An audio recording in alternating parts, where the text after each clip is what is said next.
Titans beat the Falcons in Atlanta, and holy Helm, Gunnar Helm shines. We'll talk about it here next on the Titans Squad Show. The Cam Ward Show is coming to Nash Vegas. Should we pump the brakes or mash the gas? Tighten up. It's the Titans Squad.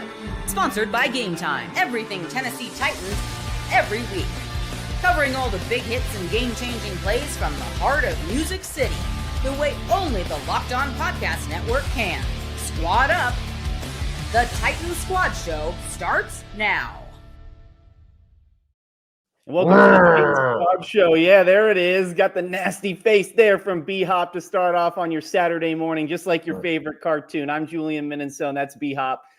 Two-time Pro Bowler Brad Hopkins. Brad, we got a win. The Tennessee Titans come away with a preseason victory, 23-20 over the Atlanta Falcons. How you feeling on the Saturday morning? So I don't want to invest too much in wins and losses in preseason, Jules.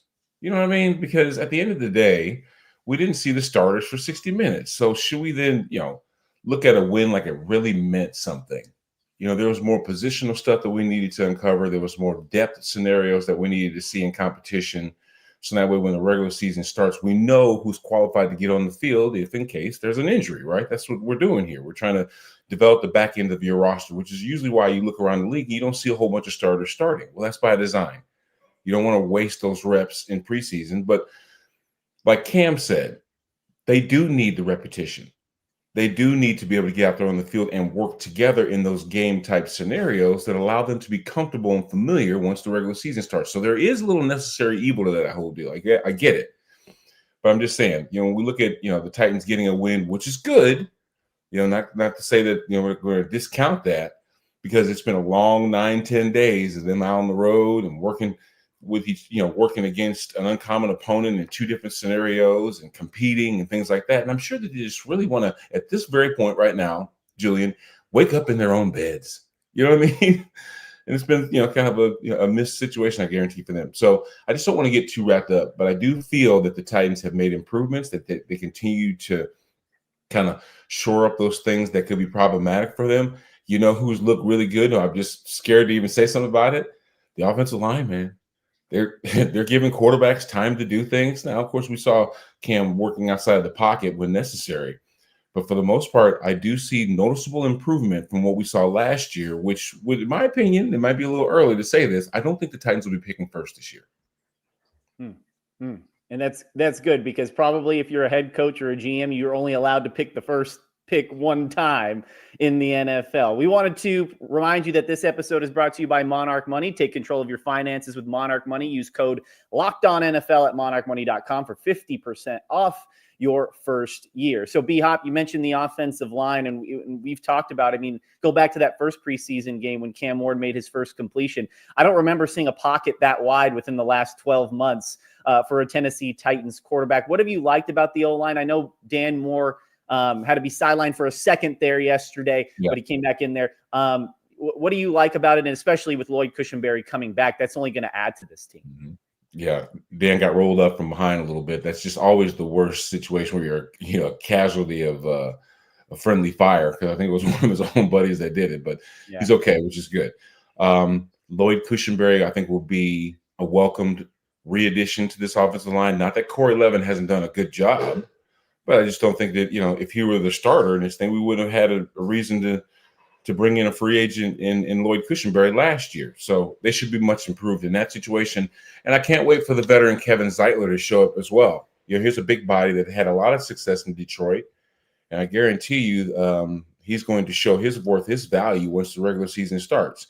What I like is the fact that they're balanced in what they're doing, Julian. Their protection has been ample. It's been good. You know what I mean? They've allowed enough time in the pocket for Cam to kind of do what he needs to do. I'm talking about that first unit particularly, but they're also balanced in opening up holes for the run game. Okay. So they're creating these more predictable situations like third and forever, where you don't have a bunch of plays dialed up in the playbook, to convert those first downs. They're at least in manageable down and distances because of what they're able to do and being physical up front. So I like the fact that they're balanced. They're both adding ample protection And they're also doing enough in the run game to give, Tony Pollard, Tajay Spears eventually, because we've seen a whole lot of Julian Chestnut. He's doing great. Yeah. And Khalil Mullings, hey, that's a former linebacker. So he knows how to be physical, right? He knows also how linebackers think because he is a linebacker, right? And I just think that he's added tremendous value. They're going to have a hard situation to deal with in that 3 RB spot. You know what I mean? Somebody's going to be on practice squad, I'm sure. And maybe the other guy that doesn't, back up Tony Pollard will be on special teams. But I think both Julius Chestnut and Khalil Mullings have really shown themselves to be values this offseason. Coach Callahan talked about how he loves that they're both big body backs and they run really hard. Last night, Khalil had 8 carries, 25 yards. Julius Chestnut making the most of his opportunities, 4 for 16. And you talked about the offensive line there, B-Hop. When you think about some of the younger guys on the O-line, like Peter Skoronski, who's looking for ascension this year, you're talking about J.C. Latham coming in lighter on his feet, haircut and all. Ascension for him too. How big Kevin Zeitler is going to be for that group. So it's good that the signs are showing now with him not even playing. Zeitler's 14-year experience helping those guys, especially with JC over there on that right side. That is going to be huge because he's seen it all in this league. He's seen the success with being on good teams. He's seen it being on losing teams, and he's seen what it's like to kind of rebuild a franchise from the ground up. So that's only going to help the O-line, I would assume. Yeah, 100%. I mean, I think that when you look at experience, that really tells the tape. And they need to, because this is a unit that has to work with each other. I remember Bob Young was my first offensive line coach when I got drafted back in 1993, former offensive lineman himself. And he used to say, we have to perform like ballerinas, men, working in unison, the synchronization, right? Spacing, understanding what our job description is, what we're supposed to be doing. And the only way that you get good at that is by doing it over and over and over again. So I think that, once we get him into form, once they start really, hitting the field with regularity together, we'll start to see them improve as a unit because they've got to play together like that. So I'm just excited just about the potential for them. You know what I mean? Because that unit was under fire for the last couple seasons. You know what I mean? Because I think it was bad offensive line play that got Ryan Tannehill sat. You know what I mean? Then it was bad offensive line play that ultimately created a sense of urgency to get a QB back there that could do it. And Will needed more protection to be able to just have a good enough season, because under duress, his decision-making was questionable, right? But any quarterback with time, they made it to that level for a reason, right? Because they're obviously good at throwing the ball and reading defenses. But when you add that element of pass rush and pressure, that changes the whole game. You know what I mean? So that has been a situation that they needed to address. They did it in free agency. They did it by moving JC from left to right, just trying to find a more natural fit. Peter Skoronski has been developing nicely as a first-round pick just a couple of seasons ago. So, I think that they've done what they needed to do. Let's just see them continue to get better.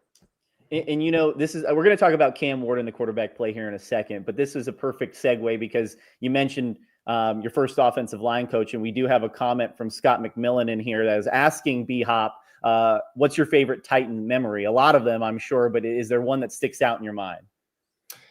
It has nothing to do with football. One of my favorite moments is we had a 4th round pick named John Henry Mills, and us rookies were tasked with bringing in the Saturday morning breakfast, right? Usually donuts from Shipley's or someplace nice, something that the guys can munch on as we get ready to, before walkthrough, and then we hit the road or do whatever we got to do to get ready for the next day's game, right? Well, John forgot about him it was his turn to bring in breakfast. He went to the grocery store and grabbed some of them cheap grocery store donuts. That did not go over well with the rookies or with the veterans. They then proceeded to tie him to this pole, this big long wood pole they had. They tied his ankles and they tied his feet to it, and they took him into the cold tub and they dunked him repeatedly in his clothes. So I just, I don't know, maybe it was light hazing, but it was just it was just funny to see this whole situation. I was just glad it wasn't me. So there's millions of moments like that, So if Scott, you're asking like, what is one of my favorite Titans moments? It's not going to be, some play where I knocked a guy on his butt, or or where I defended the pocket so well and I felt great about myself. No, it's those little moments that bind you. And I'm guarantee you the Titans had a lot of those being on the road together for 9 days. You know what I mean? Because there's going to be those little moments that you're going to always look back and say, remember when somebody did this? And remember when we were in Tampa and that happened? Remember we were in Atlanta and that happened? Those are the things that galvanize a team. And those are the things that are lasting memories for players. Yeah. And you mentioned that, B-Hop. I know it was a long road trip. And the guys talked about, and we'll hear from Cedric Gray later about just wanting to go home, sleep in their own beds. But it kind of seemed like the perfect situation for a young team with a lot of young cornerstone pieces looking to build a winning culture here with a new regime and a fairly new head coach. It seems like, though it's atypical to be on the road that long in the preseason, it's kind of perfect given that they are going to know each other a lot better. They're going to be closer for this. And they were definitely closer now coming back to Nashville than they were leaving Nashville before this road trip began, wins, losses, and everything aside. Let me tell you this, Julian. There are so many things behind the scenes that Brian Callahan has done to establish his culture and create a winning environment that they just go unnoticed. He tasked that team with getting to know each other almost intimately, because that matters. You fight harder for your brother than you do a stranger. It's just the way it works. That's the reason why we saw them even in the locker room. You know how they used to be connected as units in each space in different parts of J.C. Latham sitting next to a DB. Yes. Cam Ward is sitting next to a defensive back in that locker room. Why? Because we get out of our comfort zones and get to know something about somebody that we otherwise wouldn't have an association with like that. You know what I mean? Which is one of the reasons why you see Big Jeff and Cam Ward having such a unique relationship already. Yeah. Because the environment has not been forced in essence, but it's been a point of emphasis. Let's just say that, right? So this team is getting to know each other. So that way they play harder for each other. They feel more familial. And then they go out there and they work together because they care about each other. They like going to work. You see what I'm saying? So the more they get to know each other, the more that they go through scenarios where they win a game they shouldn't have, you know what I mean? Or reflect on one that they should have and trying to find ways to get better. This team is less likely to turn on itself. So I really like what Callahan has done in tasking this unit with doing things that are just as important off the field as they are on the field, because building that camaraderie is super important, because that's the only difference. Because guess what? Every team has Pro Bowlers. Every team has All-Americans, all pros. They have all of these things, right? They're first-round picks on every single team. What makes them different? The why. Because we're playing for each other. That's why it's super important to keep the core, the nucleus of a team together for as long as you can, because they continue to establish, even for the new pieces, the things that need to be in place, right? They establish the culture, and the new people that come in, it's up to them to learn that culture. But it starts with the players first. And I think that that's something that Brian has addressed in them playing more like units than just, random individuals. Yeah, it's no coincidence that Calvin Ridley is one of the lockers that's by Cam Ward's locker. Obviously intentional with them having the connection, but it's already showing itself in the way those two interact this all off season. And then it showed itself in the first preseason game, when who was his top connection? Who was Cam Ward's top connection? It was Calvin Ridley for the 3 for 50 yards. I don't think that's a coincidence of just quarterback to receiver. That's an all off season of sharing a locker room together, being locker mates together. So that's certainly something to keep an eye on. I know we're going to talk about here Cam Ward. We're going to take a quick break and talk about him and his play on the other side of the break. For now, when the Titans Squad show returns, we'll talk about him. We'll talk about the rookie pass catchers and the defense right here on the Titans Squad show. Keep it locked here.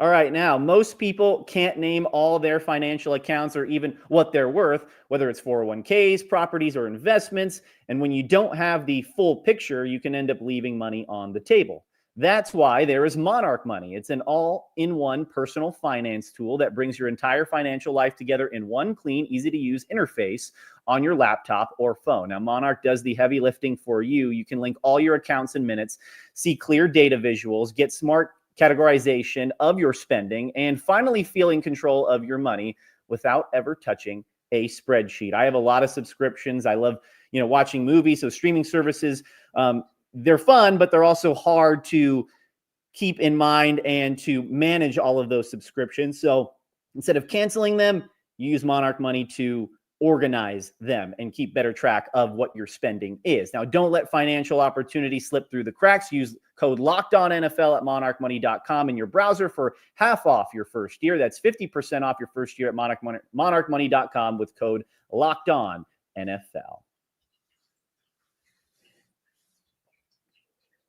All right, B-Hop, we're back talking about Cam Ward. Cam Ward has, at least if you look at the box score, just with the naked eye, 2 of 7 there for 42 yards. I had a buddy text me, said, "Oh, Cam only went 2 for 7," but I don't think the box score tells the whole story all the time. It does not.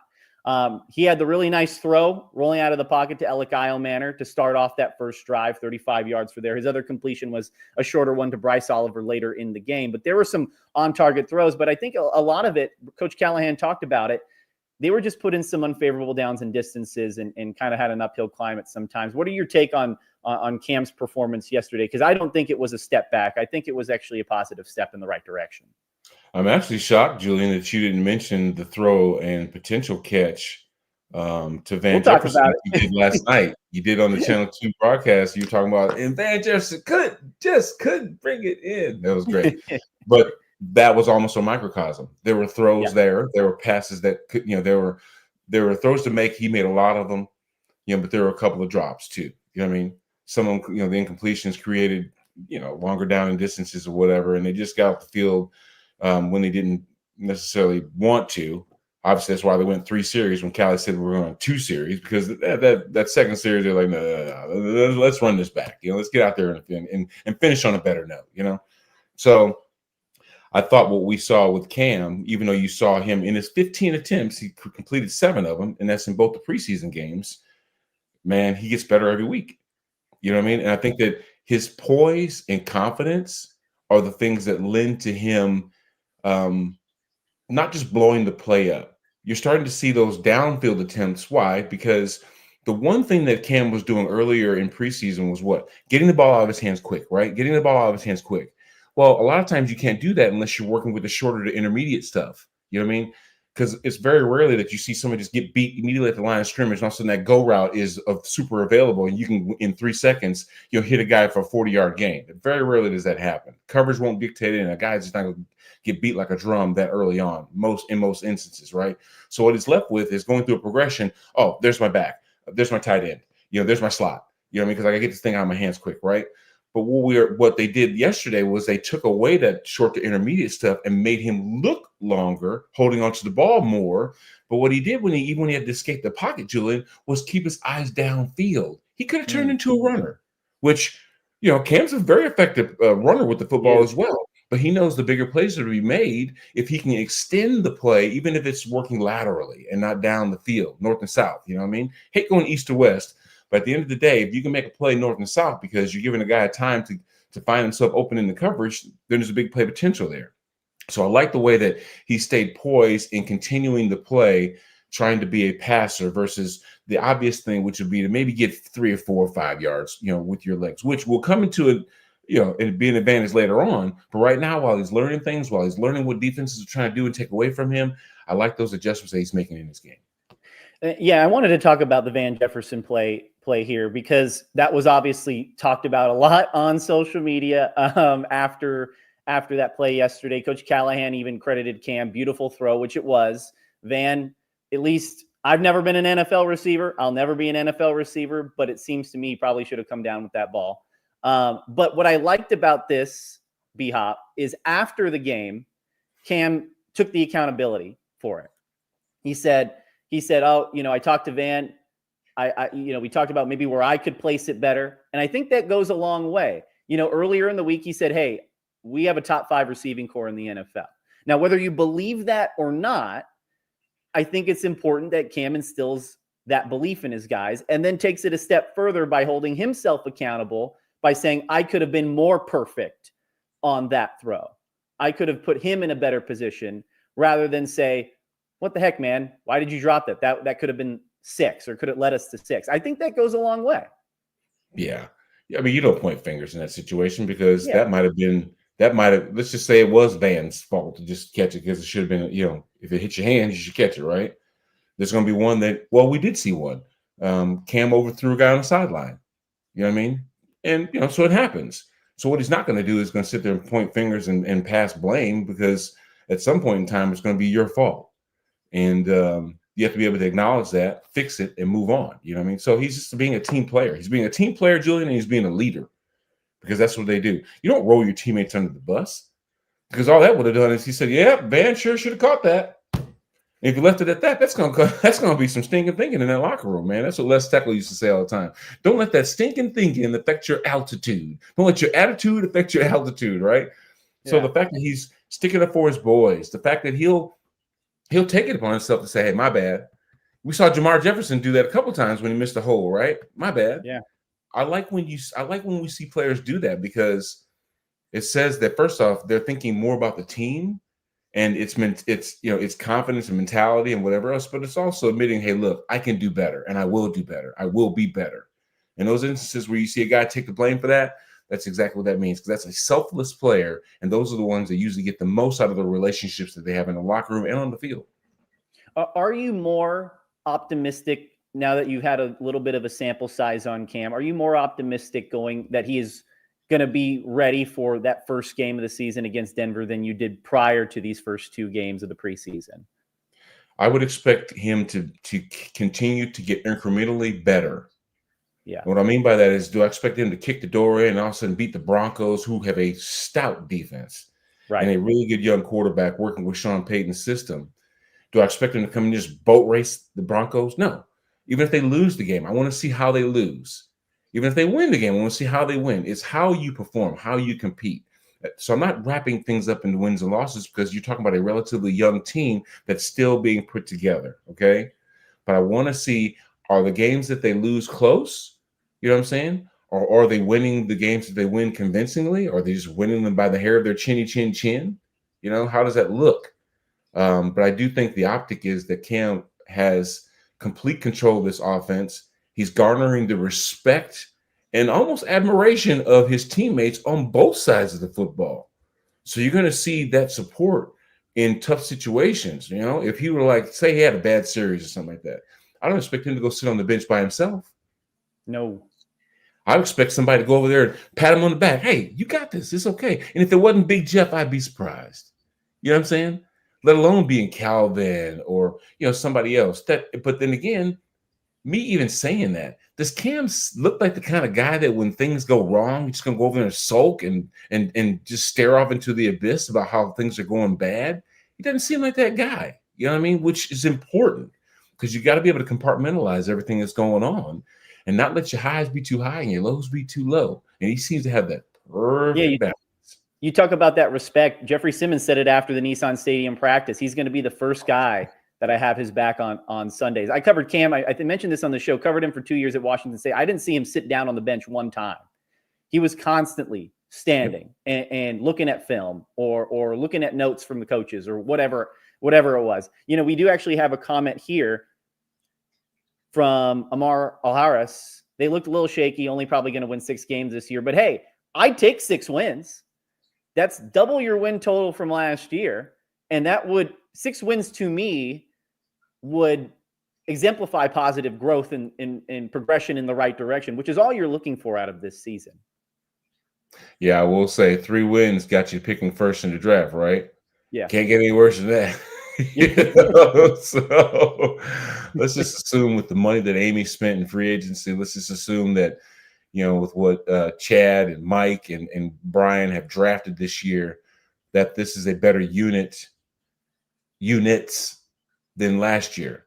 I don't think that we'll see the situations that we had to deal with last year be present this year.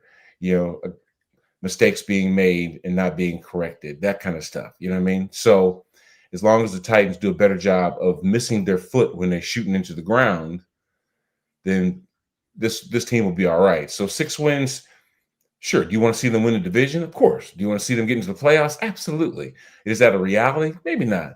Even 8 and 9, would be a tremendous outing for a first year quarterback. 6 wins.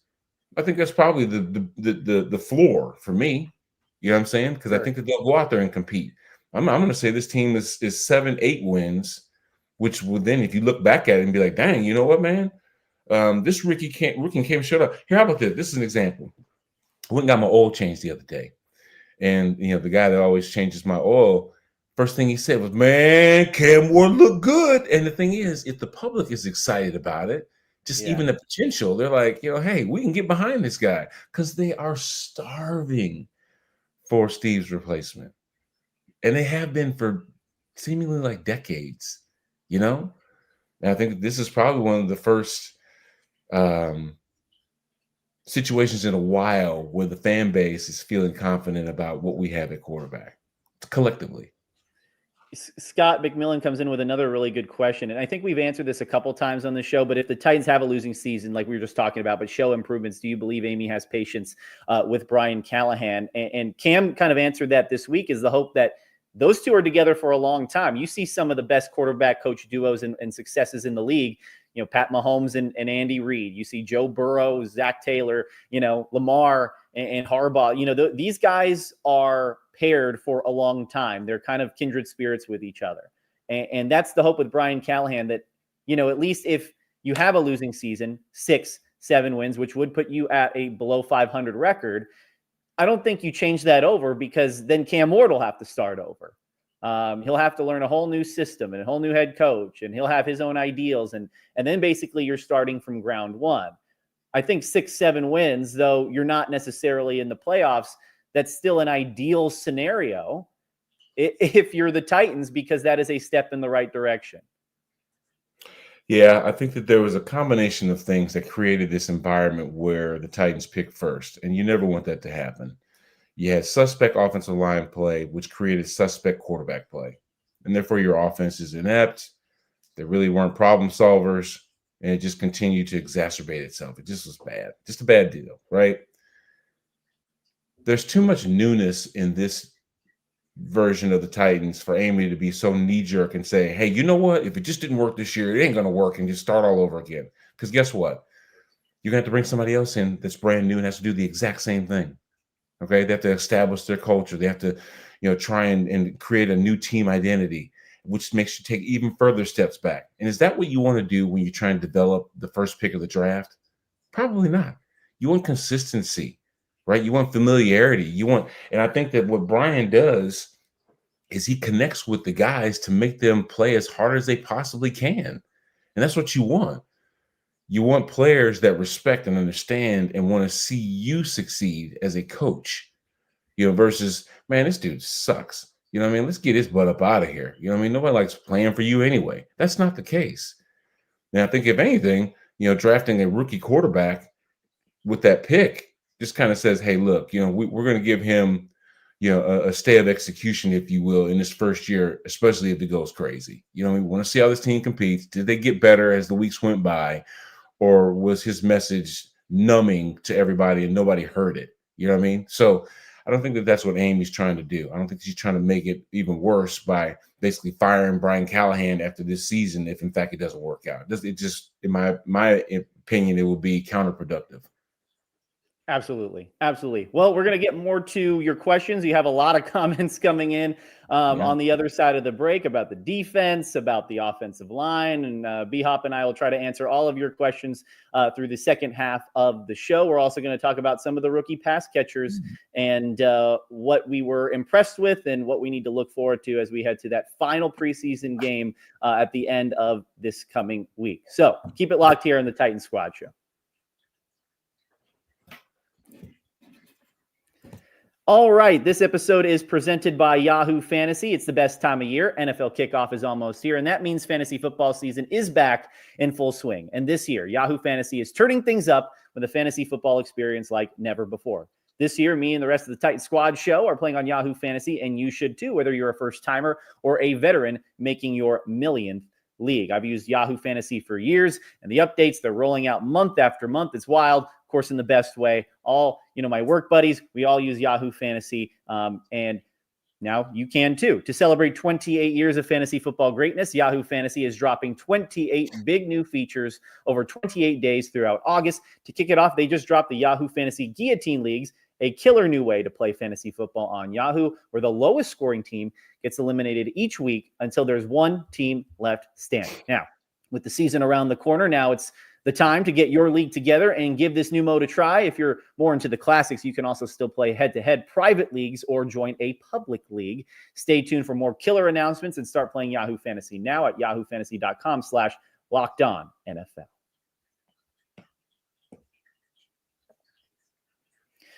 All right, B-Hop. I wanted to talk about two of the young pass catchers, at least in particular, and we can kind of generalize it to the group too. But no Calvin Ridley or Tyler Lockett last night. Veteran rest, and also the idea was to showcase those rookie receivers who maybe didn't get as much burn in the previous preseason game. Gunnar Helm shined, 4 catches, 48 yards, had that beautiful touchdown catch from Brandon Allen there before the half. Elic Ayomanor had 2 receptions, 47 yards. Of course, we talked about the one with the yak after Cam Ward passed it to him, that play from that first drive there from Ayomanor. So what are your thoughts on the pass catchers, particularly those 2 guys? Yeah, and in perfect positions, right? You're talking about Elic, who is an outside receiver, showing big play potential, and Gunnar Helm kind of being that underneath guy that will be Cam Ward's safety valve when Okonkwo isn't on the field. I like Gunnar, man. Big body dude, 6'5", 240, nimbleness enough to block, but also being able to be a mismatch in linebacker coverage, because he's a big dude, which means he's probably going to be bigger than guys that are covering him to create those mismatches. So, as needed, that 4th round was super productive. Shamir Dyke was another dude in the 4th round that it seems like, could potentially be a playmaker. They made out really well in the rounds that kind of really matter as far as like developing your roster, right? Those 3rd, 4th, 5th round picks, the guys that you see have the potential to get on the field and earn some playing time. It seems like the guys did a really good job in the front office of finding those players. So I'm excited about that depth. Let's just say that, because, in a perfect world, we won't be hearing much from Elic or Gunnar because Calvin Ridley will be out there making plays. Tyler Lockett will be making plays. Van Jefferson will be making plays. But in rotation, if things get hectic, in other words, we have long drives put together, and you need to have those players be sub for, you got playmakers that come on the field immediately. So hey, somebody put in Jackson Slater in the comments. Mm-hmm. I agree 100%, man. Dude looks violent. He's another example of that middle round situation as a 5th round pick. But talking about your receivers, I think there's just a lot of big play potential, which is what you want. A lot of opportunity for explosive plays, and these guys have shown early that they have the potential to do that. So I like what they bring to the table. A couple of shows ago, we talked about the depth chart and how we felt it was still Okonkwo's job to lose at tight end. And though I still feel that way, I'll tell you, man, maybe it's recency bias, but Gunnar Helm is making it a hard decision for the Titans not to play him more and more and more. I know Chig's got the versatility. I know consistency was some of the big things with him. And maybe with Cam Ward in the mix, a better quarterback play will help that out. But you mentioned Gunnar's size. He's huge for blocking too at that size. So that is going to be a big thing to watch moving forward for him. And the drive where he shined, where he had the 3 of his 4 catches and the touchdown, that came after Brandon Allen had thrown an interception on the previous drive. And so there was a conscious effort from Gunnar, at least on that possession, to be like, you know what, I'm helping take this team down the field and responding to adversity. And that shows a lot for a first-year player. Yeah. I mean, he caught it in traffic. You know what I'm saying? Had the concentration enough to come down with it, sticky hands, in the end zone, a well enough placed ball for him to make a play on it. You know what I mean? So I like that. But you also got to think about this. I was talking to Delaney when the Titans had that Nissan Stadium practice. We were up in the suites, big dog in it. Free wings. Yeah, right. A lot of wings. Love it. he was talking about the combination of tight ends that work for this system, that work here. And there's always been two. Even when we were going to the Super Bowl, we had Frank Wycheck, and we also had Aaron Kinney. We had more than just a guy. One served the purpose as being almost like a slot receiver. You know what I mean? Someone that you actually could even put an X on the outside, but also a guy that could work in line. Frank wasn't the most dominant blocker, you know what I'm saying? But he was a playmaker for sure, right? Aaron Kinney would come in there and put them big. That dude was massive, you know what I mean? So Delaney was talking about who was the other guy, and you got to help me with this. I know you just got here, Julian, into town. But when Delaney was here, he was that utility swing man that could do a lot of things and line up in a lot of different places. But then he had also another comp. Maybe the guys in the chat can help me out. There was another guy that would come in those running downs to or they're running 12 personnel where you have two tight ends. You know, you saw both of them on the field at the same time, right? That's the same situation here, potentially with Gunnar or Josh working with Chig, because Chig is that utility guy. He is that dude that might line up at the end of the line of scrimmage, but then all of a sudden he then motions to the slot, you know, when they start moving things around just to see what the defense has got going, because he can run great routes, and he's got that shiftiness about him that makes him just as qualified as a receiver as he is a tight end, because he is a bigger body at 240 pounds. You know what I mean? So I just like the versatility that both of this tight end group actually brings to Cali's offense. We do have a comment coming in from Chill Mode, and I know a lot. He's become a fan favorite because of his relationship with Cam Ward. We're talking about pass catchers. I don't understand why they don't play Restrepo more. He looks so smooth out there, even from the little he showed. He had 2 catches yesterday for 18 yards, but it just seems when you looked at the depth chart, B-Hop, that it was going to be an uphill climb for Restrepo probably to make this team. Maybe he could show some more in the third preseason game, when most likely you're going to see the back end depth chart guys. But that's also one of the reasons they brought in a Trevor Siemian too, to help not throw any interceptions like Tim Boyle did in that first preseason game. So these guys can show a little bit more. But what is your take on Restrepo here? Because it may not be the Titans, but it may be another team he could be auditioning for. See, people want to see, and I'm sure Chill Mode does too, he wants to see what that connection in college looks like at the pro level. Because Restrepo had a tremendous career at Miami, and a lot of that came from his connection with Cam Ward. So does that automatically, make them going to be a duo that needs to be contended with? He's got some good receivers in front of him. You know what I'm saying? And I know that he brings a lot of good qualities to a unit like that, but most of his playing time has gotten with the 2s and the 3s, not necessarily with the 1s, where you want to see him matched up with Cam, a guy that's familiar with him.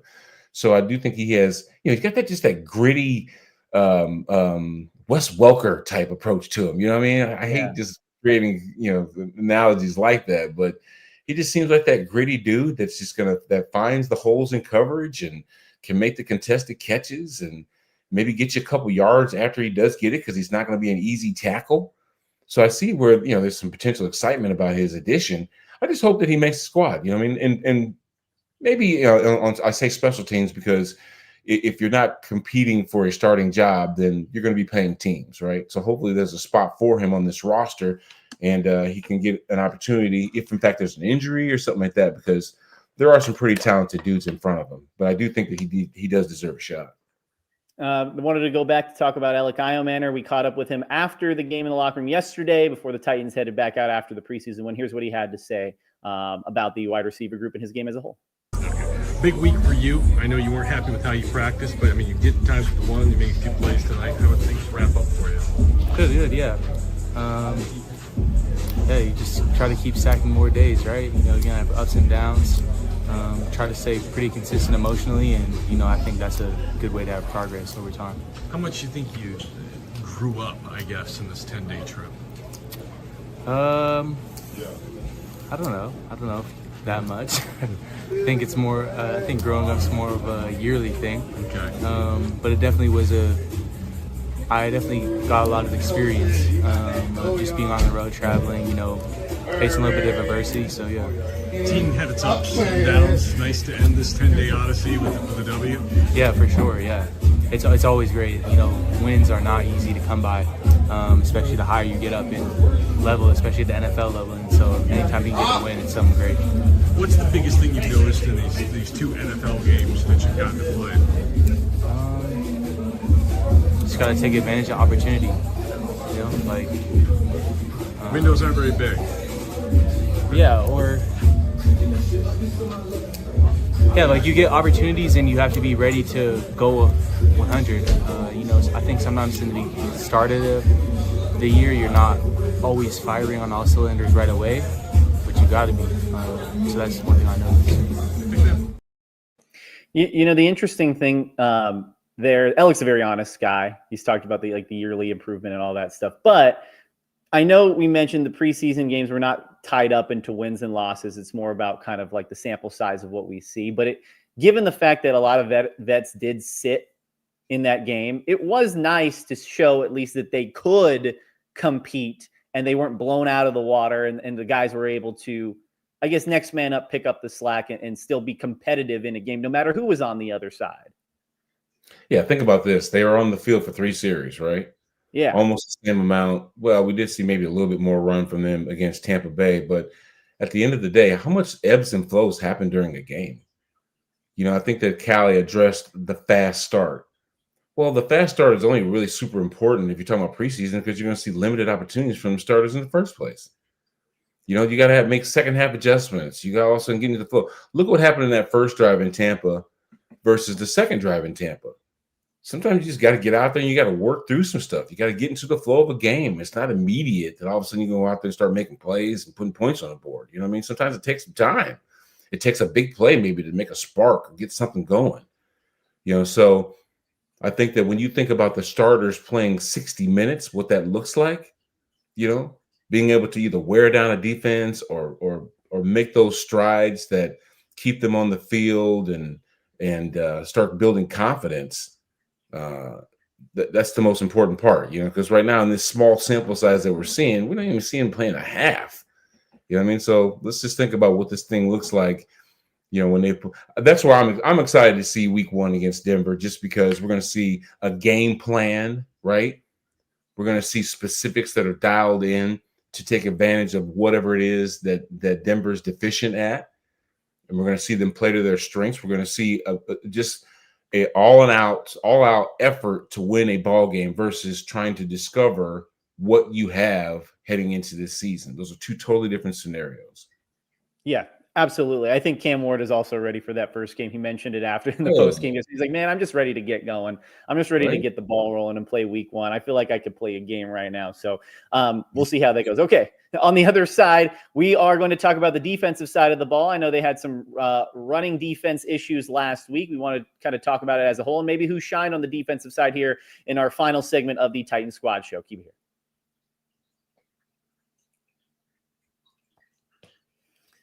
All right, B-Hop wanted to talk about defense as well. The Titans last week gave up 178 rushing yards as a team. They're about 115 this week. But I tell you what, man, you talked about the slow starts, and that was a big talking point at practice this past week, that first Atlanta Falcons joint practice where it wasn't their best day and them needing to start off quicker. And that's kind of been an issue over the last 12 months, dating back to last season with this team.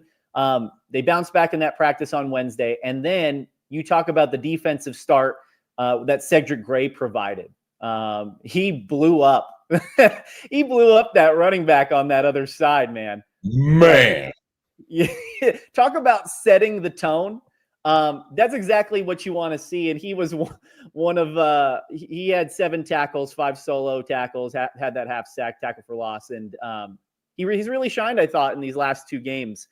Getting more burn at that inside linebacker spot as he's competing with James Williams to start alongside Cody Barton there. These are my first quarter notes. The run defense, without its starters up front, is holding its own. Cedric Gray smacks the running back to get Easton Stick. Put that in my notes. Yeah. Created a 3rd and long, and the defense gets off the field. That's what you want, right? Then that next series, the Falcons, we did see start to gain a little bit of rhythm in the run game. Gabe Judy Lawley. Yes. Yeah, his blitz for the tackle for loss. That really was big. Femi flattened down the line of scrimmage. on that sweep the other direction for TFL. We started to see them make some plays. Kendall Brooks, obviously the pick six, Kendall or Easton trying to throw it to the out basically, and Brooks read it just right there on Johnny on the spot. Of course, the extra point was no good, but either way, we saw a lot of potential. Now, there was somebody in the chat that said they're worried about the depth. You know what I mean? I think that this is the opportunity for the depth to grow.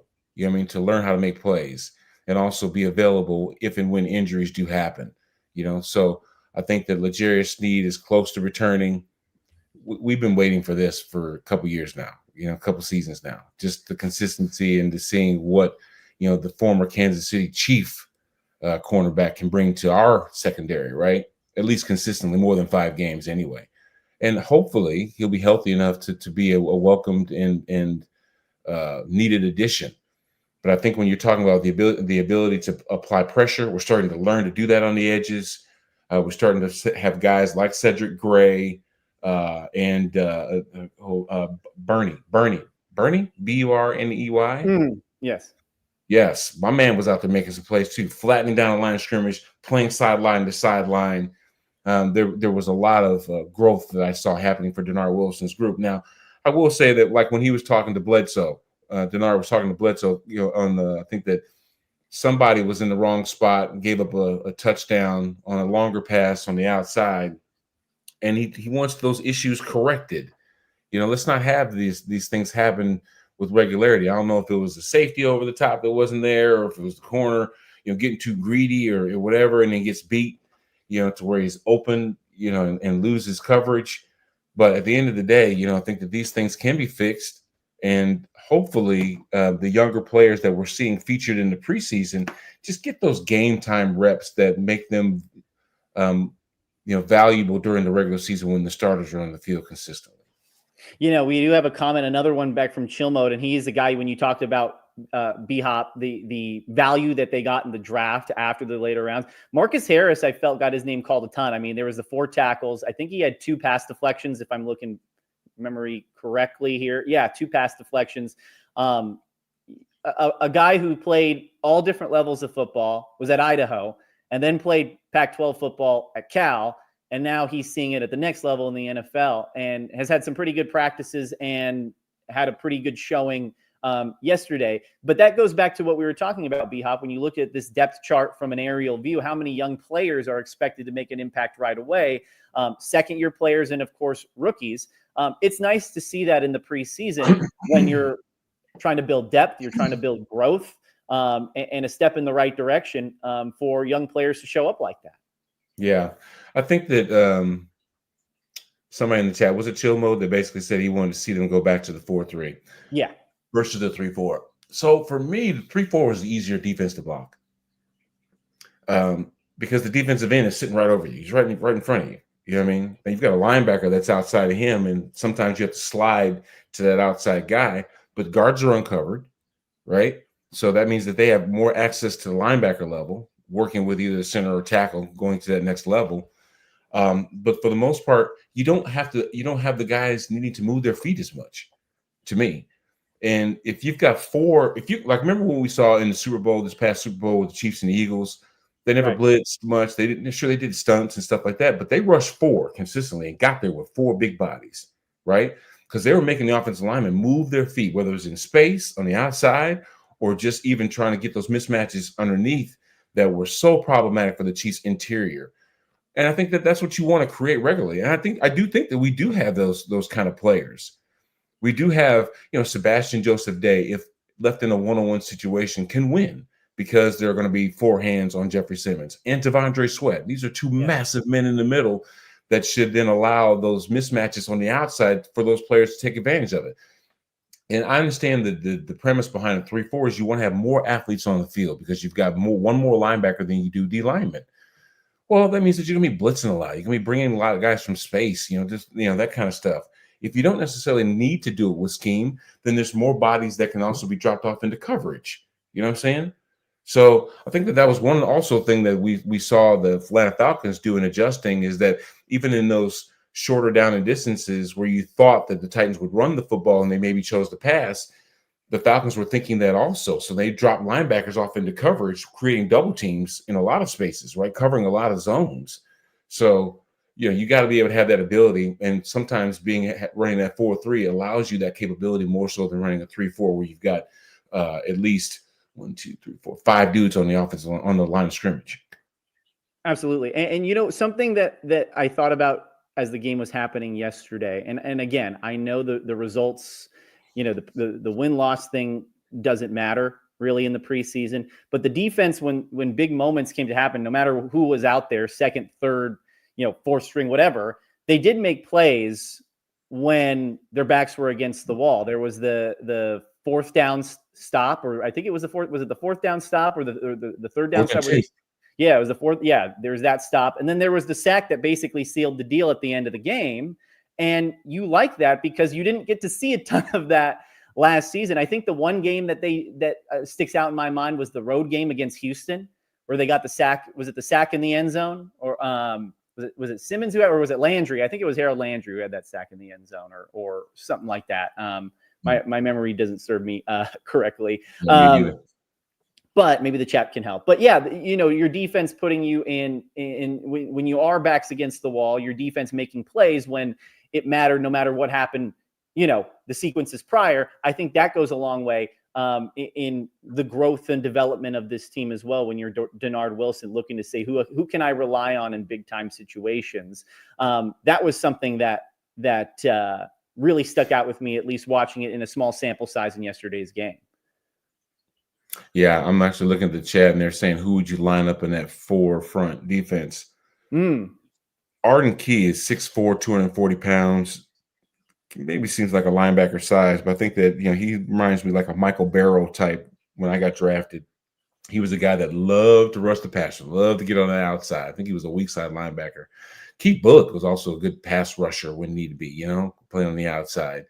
Sebastian Joseph Day is a natural defensive end.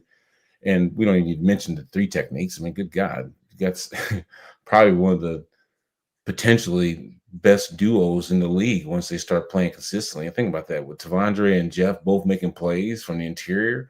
If both of those guys had 8, 9 sacks this year, that meant that the defense is doing some things. They're getting off the field, you know what I'm saying? And they're also going to create opportunities for the guys on the outside too.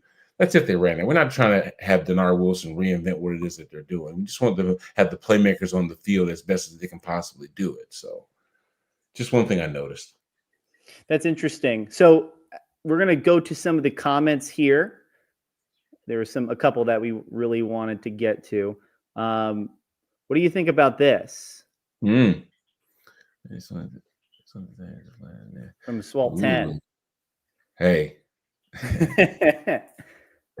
Well, put it this way. Hopefully Swalt 10 was watching those games back then, because we played with a level of nastiness that just, it's hard nowadays, especially with rules changes and stuff like that, but for our audio listeners, Swalt 10 said, I just want the Titans to have that nasty attitude again. Early 2000s, you knew it was going to be a street fight. They took no BS. Williams and Schwartz were nasty. We need that identity in a bad way.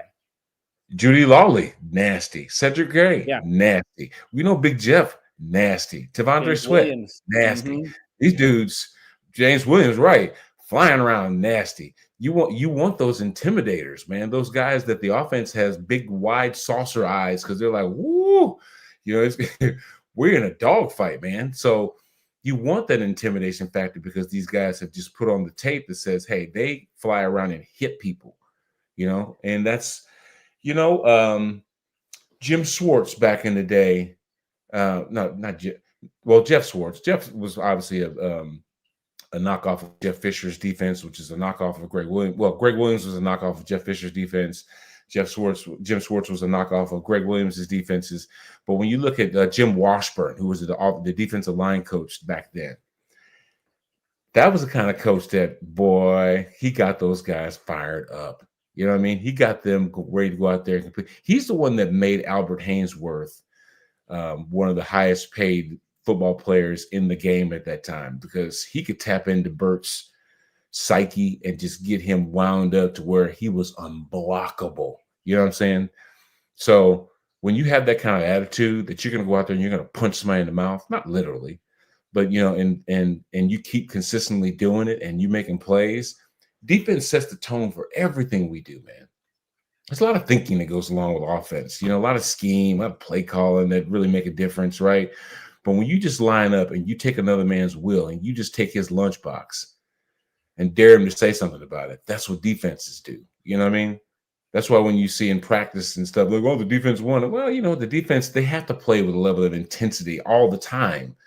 Just that pin your ears back, just get after type stuff where, there's a lot of technique and stuff that offensively have to be in place for you to have consistency, right? I just can't go out there and just, I wish I could just put my hand in the dirt and run block for 60 plays. You know what I mean? Or something like that. I would love to just ball up my fist and just go out there and just maul people. But you have to have a level of finesse and you have to have a level of ingenuity, if you will, when you're playing offense. I'm not saying that they're smarter. I'm just saying they just have to be more disciplined on offense than you do defense. And Swalt 10 actually just responded. Those were the teams that made me a fan. So yes, I was watching. I was young, but I was watching and remember that very well. He was young. I knew he was going to say he was young. You know how I get that, Julian. I'm in the streets, man. Hey, man, you came and spoke at my elementary school. I met you back in, when I was 7 years old. My dad took me to get an autograph, that kind of stuff. It's really, really cool. I love that because what that does show, Julian, to me, is that we have a generational fan base. Mm-hmm. We have a fan base now that take their kids to games because their dad or their mom or their family member took them to games. We've been around long enough now to say, hey, look, you know what? There's been a lineage of Titans fans, and it goes back a long way. Because that's what I was drafted to in the Love You Blue era in Houston.